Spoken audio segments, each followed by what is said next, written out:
Қазақстан Республикасындағы мемлекеттік білім беру жүйесі діннен бөлінген және рухани білім беру ұйымдарын қоспағанда зайырлы сипатта.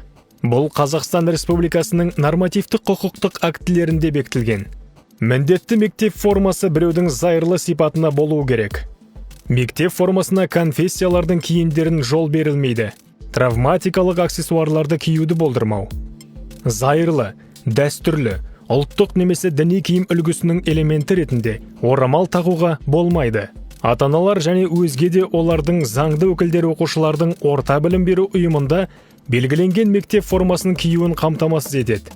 Аталған нормаларды бұзу Қазақстан Республикасы кодексінің әкімшілік құқық бұзушылық туралы 409 бабына сәйкес ескерту жасауға немесе 5 АЕК мөлшерінде айыппұл салуға әкеп соғады.